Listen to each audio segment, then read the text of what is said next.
Episode की starting में हम हेजू को देखते हैं जो आधी नींद में सोचती है ठंड ब्लैंकेट कहाँ पर है। तभी उसका हाथ किसी के हाथ पर लगता है तो वो हैरान होते हुए उठकर देखती है तो साउंड होता है। साउंड उससे पूछता है तुम बिना ब्लैंकेट के क्यों सो रही हो। हेजू सोचती है मैं इसे कैसे बताऊं कि मैं साइन लैंग्वेज की प्रैक्टिस करते हुए इसकी वीडियो देख रही थी। अभी साउंड कहता है अगर तुम उठ गई हो तो मेरे साथ आओ, तुम्हें मेरे कमरे में सोना चाहिए। देन वो साउंड के पीछे अपना पिलो लेकर चलने लगती है और सोचती है रियली क्या हम एक ही बेड पर सोएंगे रियली। फिर वो लोग रूम में पहुंच जाते हैं। वो बेड पर लेटे हुए सोचती है यह सच है कि हम एक ही बेड पर सोएंगे। तभी साउंड अपनी टी शर्ट उतारते हुए कहता है मुझे यह पसंद नहीं आया जब होंग ईना ने तुम्हें फॉलो करना शुरू किया। तुमने यह बुरी चीज़ें बहुत सहन की है। साउंड को शर्टलेस देखकर हेजू हैरान हो जाती है और उसका फेस रेड हो जाता है। साउंड कहता है जिस एज में पढ़ाई होती है उस एज में तुम यह सब सहन करना पड़ा। हम हेजू को देखते हैं जिसने ब्लश करते हुए अपना फेस ब्लैंकेट से कवर कर लिया होता है। साउंड बेड की साइड में बैठ जाता है और कहता है मैं चाहता हूँ कि तुम धीरे धीरे ग्रो करो। तुम पहले ही अपनी आवाज़ खो चुकी हो। अगर तुम्हें इतनी जल्दी बड़े की तरह जीना पड़े तो यह बिल्कुल भी ठीक नहीं होगा। हेजू सोचती है बिना एक बार भी कोई एक्सप्रेशन और कुछ कहे बेग साउंड तुम ऐसे क्यों हो। तभी साउंड ब्लैंकेट हटाते हुए कहता है मुझे उम्मीद है कि तुम अभी खुश रहोगी। हेजू उसे हैरानी से देखने लगती है। साउंड कहता है अगर पॉसिबल हो तो मुझे उम्मीद है कि होंग हेजू को खुशी मिल सकती है। फिर वो हेजू के साइड में लेट जाता है। हेजू सोचती है वह आदमी जिसकी पहले एक वाइफ थी इसका पता लगाने के कई तरीके हैं लेकिन बेग साउंड फिर वो साउंड को देखते हुए सोचती है लेकिन मुझे एक बार भी नहीं पूछा क्या यह मेरी मेमोरी को प्रोटेक्ट कर रहा है। भले ही वह पीट करके लेटा हुआ है मैं उसे देखना क्यों नहीं बंद कर पा रही। देन वो सो जाती है। फिर हम साउंड को देखते हैं जो अभी तक जगा हुआ होता है। इसी के अगले सीन में हम सांक्योंग डेली न्यूज़पेपर की 17th एनिवर्सरी को देखते हैं। हेजू पार्टी को देखते हुए सोचती है यहाँ कई तरह के लोग इकट्ठे हुए हैं। मैं अपनी चिंता के कारण पूरी रात सो नहीं सकी। तभी एक पर्सन साउंड से कहता है साउंड मैं सेनेटर बेग का शिष्य हूँ। साउंड उससे कहता है नाइस टू मीट यू। हेजू उन्हें बात करते हुए देखकर सोचती है मैं अपना फ़ोन साथ लाई थी क्योंकि हो सकता था कि इवेंट देरी से शुरू हो। फिर भी मैं उसे यहाँ धमकाना नहीं चाहती। अभी स्टेप मॉम कहती हैं oh my son in law बेग ओ तुम दोनों यहाँ साथ आए हो मैंने सोचा था तुम नहीं आ रहे हो। साउंड उनसे पूछता है मैडम आप ठीक हैं। स्टेप मॉम कहती हैं ऑफ कोर्स। देन वो हेजू को देखने लगती हैं और हेजू का हाथ पकड़ते हुए कहती हैं लेकिन सन इन लॉ बेग अगर मैं अपनी डॉटर को थोड़ी देर के लिए ले जा सकती हूँ। एंड वो हेजू को ले जाने लगती हैं। हेजू ने साउंड का हाथ पकड़ रखा होता है। तभी साउंड अपना हाथ छोड़ लेता है और कहता है यह पसंद नहीं आया। हेजू सोचती है यह क्या रिएक्शन है। ऐसा लग रहा है जैसे अगर मैं कहूँ कि मुझे यह पसंद नहीं आया तो यह मुझे पकड़ लेगा। तभी मॉम हेजू से कहती हैं हे हेजू सन इन लॉ बेग को परेशान मत करो। एंड फिर वो हेजू को ले जाती हैं। साउंड उन्हें ऐसे जाते हुए देख रहा होता है। फिर वो हेजू को स्टेयर्स पर लाकर कहती हैं मैंने सुना है तुम्हारे फादर नर्सिंग होम में चले गए हैं और बेग साउंड वहाँ क्यों है क्या तुमने उसे इसके लिए फोर्स किया है। हेजू फेस घुमा लेती है। मॉम कहती हैं अपने हस्बैंड के पैसों से अपने फादर का इलाज कराना इसमें क्या सम्मान की बात है। अगर चेयरमैन होंग को पता चला तो वो क्या सोचेंगे अगर तुम इसे जारी रखोगी, तो मैं तुम्हारे फ़ादर को मेंटल हॉस्पिटल में भेज दूँगी। हेजू हैरान हो जाती है और अपना हाथ मॉम से छुड़ा लेती है। मॉम कहती हैं, बस श्योर करो कि चेयरमैन होंग को यह पता ना चले तुम शुरू से ही उलझन में थी। केयरफुली काम करो, इससे पहले कि तुम सब कुछ खो दो। देन वो वहाँ से चली जाती हैं। हेजू स्टेयर्स पर खड़े हुए फ़ोन को देखते हुए सोचती है, टाइम हो गया है। तभी कुछ लड़कियाँ के बात करने की आवाज़ आती है। क्या तुमने होंग हेजू को देखा? दूसरी लड़की कहती है, हाँ मैंने देखा। पहली लड़की कहती है, क्या बैकग्राउंड पहले से लंबा नहीं हो गया है? हेजू सोचती है, मेरी बहन की स्कूल की फ्रेंड्स, अगर मैं उनसे मिलती तो बेटर होगा कि मैं वहाँ से चली जाऊँ। वो लड़कियाँ कहती हैं, उसके साथ वाली पोजीशन में ईना की होनी चाहिए थी। तेजू उन्हें बात करते हुए सोचती है, मैं थोड़ी उलझन में थी जब मैंने ये मान लिया है। उसने ऐसा इसलिए किया क्योंकि वह मेरे साथ ही, हालांकि यह सच नहीं था। और क्या उसे जानबूझकर साइन लैंग्वेज भी सीखी? ऐसा लगता है कि मैं सिर्फ भाग्यशाली हूँ कि मुझे उससे बेनिफिट मिला। मुझे तो यह भी नहीं पता था कि वो मेरे फियांसे को भी मुझसे दूर ले जाएगी। हम हेजू को रूफटॉप पर देखते हैं। हेजू सोचती है, शायद उन्होंने जो कहा वह गलत नहीं था। मुझे इस रियलिटी का सामना करना होगा कि मैं एक उदास जीवन से बच नहीं सकती। यह सोचते हुए वो साउंड को कॉल लगा रही होती है। तभी साउंड कॉल पिक करके कहता है, मैं सुन रहा हूँ। हेजू कोई जवाब नहीं देती तो साउंड कहता है, किडनैपर तुम कुछ बोल क्यों नहीं रहे? हेजू बोलती है, जब तुम्हारी फियांसे गायब हो गई और होंग हेजू उसकी जगह आ गई तो तुमने कैसा महसूस किया? यह ज़रूर भयानक होगा।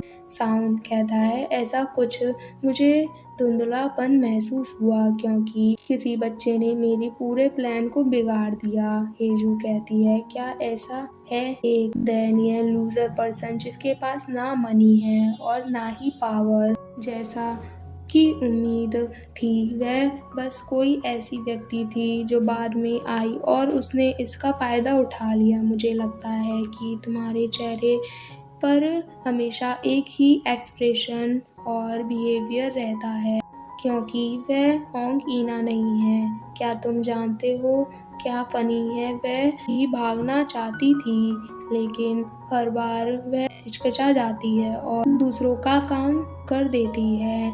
वह कितनी डरती है। यह अच्छी बात है कि वह बोल नहीं सकती, नहीं तो वह केवल एक ही वर्ड कहती, उदास। तभी वो सोचती है, रुको, कोई जवाब क्यों नहीं है? क्या वो अभी तक सुन रहा है? वो पूछती है, क्या तुम अभी भी कॉल पर हो? साउंड कहता है, हे किडनैपर, तुम अभी हेजू से नहीं मिले, फिर भी तुम ऐसी बातें कहने की हिम्मत कैसे कर रहे हो? तुम्हें क्या लगता है तुम क्या हो? सीरियसली तुम्हें लगता है तुम उसे डेट करने लायक हो? हेजू सोचती है, क्या कह रहा है? साउंड आगे कहता है, अगर तुम मेरी वाइफ की अच्छी क्वालिटीज़ के बारे में कुछ नहीं जानते हो तो उसे धमकाना बंद करो और अपना मुंह बंद रखो। अगर तुम केवल इतना ही कर सकते हो तो तुम मुझे कभी नीचे नहीं गिरा सकते। हेजू कहती है, यह इसलिए है क्योंकि तुम कुछ भी नहीं जानते। साउंड कहता है, मुझे नहीं पता। हेजू उदास नहीं है, वह बस चुपचाप सब कुछ देखती है। वह कायल नहीं है। बात सिर्फ इतनी है कि वह अपनी फैमिली से प्यार करती है। हेजू कहती है, तुम्हें कुछ नहीं पता, तुम हर समय अब्रॉड में रहते हो। क्या तुमने कभी सोचा कि तुमने रियल में हेजू के साथ कितना समय बिताया? तुम इतने समय से उसके साथ नहीं रहे हो। इन द एंड तुम उतना नहीं जानते जितना तुम सोचते हो। यह कहकर वो रोने लगती है और सोचती है, मैं इतनी ड्रंक हूँ कि मैं बड़बड़ा रही हूँ क्योंकि बेक साउंड मेरी साइड लेता है। जो फीलिंग मेरे दिल में दफन हो गई। साउंड कहता है मैं जब यंग था मुझे ईटिंग डिसऑर्डर था। उस समय वह हेजू थी। तभी वो एक वेटर से पूछता है एक्सक्यूज मी रूफटॉप का रास्ता कहाँ से है। हेजू सोचती है ओ इसने अचानक से बोलना बंद क्यों कर दिया। साउंड कहता है वही थी जिसने मेरे अंदर की कमजोरी को देखा था। उस समय जब मैं खाने को लेकर चिड़चिड़ा हो जाता था या उदास रहता था, चाहे मैं उसके सामने कितनी भी खराब क्यों ना था, उसने मुझे कभी नफरत नहीं की। यहाँ तक कि उसने मुझे रोते हुए देखा या गुस्से के भाव जिससे मैं छिपने की कोशिश करता था वो रिवील हो गया। वह उन वर्ड्स को सुनकर भी शर्मिंदा नहीं होती थी। साउंड लिफ्ट में आते हुए कहता है उस समय जब मैं बच्चा था इसलिए मैं उसे कम समझता था। तो फिर क्या हेजू उतनी ही उदास है जितना तुमने उसे बताया है। देन वो आगे कहता है उस ठंडी रात में ओशियन के सामने। फिर वो अचानक से कहता है मुझे लगता है कि तुम ऐसे व्यक्ति हो जो दूसरों को बाहर से देखकर जज करते हो। हेजू कहती है क्या। वो सोचती है अचानक से ओशियन की सर्दियों की रात का जिक्र क्यों। साउंड कहता है अगर तुम्हें बस इतना ही पता है तो तुम अभी रुक सकते हो। तुम नहीं जानते उसने मैच्योर होने के लिए उन एक्शंस को कितनी बार रिपीट किया है। इसलिए मेरी पत्नी के बारे में बकवास कहना बंद करो। हेजू ब्लश करते हुए सोचती है यह अजीब है। मैंने उसे इस तरह सुनने के लिए कॉल नहीं किया। मैं सोचती रही बेगसाउंड की नज़रों में मेरी कोई वैल्यू नहीं थी। मुझे लगता रहा कि मैं उसकी ज़िंदगी में एक रुकावट थी। तभी वो ऊपर देखती है और साउंड को अपनी तरफ आते हुए देखकर सोचती है क्या तुम मुझे से नफरत नहीं करते क्योंकि मैं चाइल्डिश हूँ और मेरे में कई सारी कमी है। तो तुम भी उस समय मुझे देख रहे थे। देन वो पूछती है अगर ऐसा है तो तुम हमेशा होंग हेजू को इनविजिबल पर्सन की तरह क्यों मानते रहे। साउंड कहता है क्या तुम जानते हो तुमने कभी भी मुझे कुछ नहीं दिखाया। हेजू कुछ कह ही रही होती है तभी लिफ्ट ओपन होने की आवाज़ से वो पीछे देखती है और हैरान हो जाती है। साउंड उसे वहाँ पर इस तरह देखकर हैरान हो जाता है और हेजू के पास आते हुए कहता है तुम। देन वो हेजू का हाथ पकड़ते हुए कहता है क्या तुम पागल हो गई हो। क्या तुम मरना चाहती हो। क्या तुम इस तरह ऊंची बिल्डिंग पर क्यों चढ़ी हो और रेलिंग पर क्यों बैठी हो। वो उसे वहाँ से नीचे उतार देता है। हेजू ने इसी बीच अपना फ़ोन बैग में छिपा दिया होता है। साउंड आगे कहता है क्या तुम्हें नहीं बताया गया कि रात में ऐसी जगह पर अकेले नहीं हो। यह सुनकर हेजू का रिएक्शन ये होता है। हेजू कांप रही होती है। हेजू को कांपते हुए देखकर साउंड उसे अपना कोट उड़ा देता है और उसके पास आकर कहता है होंग हेजू भी ड्रंक कर सकती है। एंड वो पीछे मुड़ जाता है। हेजू उसे देखते हुए सोचती है क्यों उसने ऐसा क्यों किया। वह अब तक इतना बुरा क्यों था। तभी वो पीछे मुड़कर कहता है क्या अभी तुम किसी से बात नहीं कर रही थी। फिर वो हेजू के पास आकर कहता है फोन यहाँ पर क्यों नहीं है। तभी हेजू अचानक से मॉम कहती है। साउंड कहता है क्या। हेजू को रियलाइज होता है उसने क्या किया तो इसलिए वो शांत हो जाती है। फिर साउंड उसे गोद में उठा लेता है और कहता है क्या तुम मधुमक्खी हो। यहाँ बहुत ठंड है। और फिर भी ये कहते कहते वो शांत हो जाता है। हेजू उसे देखते हुए सोचती है अब और ठंड नहीं है। फिर हम कार का सीन देखते हैं। हेजू सो गई होती है तो साउन उसे देखते हुए सोचता है 406। मैं उसकी फीलिंग को हर्ट करना चाहता था लेकिन यह समय नहीं है। नेगोशिएशन का आधार आपसी सहमति होता है। यह आसान होगा अगर मैं ब्लैकमेलर को हेजू को धमकाने देने के लिए मान जाऊं। फिर क्यों मैं यह सह नहीं पा रहा। तभी उसका फोन रिंग होता है। कॉल पर सेक्रेटरी कहता है सीनियर मैंने उसे ढूंढ लिया। साउंड कहता है थोड़ा धीरे बात करो। सेक्रेटरी कहता है ब्लैकमेलर।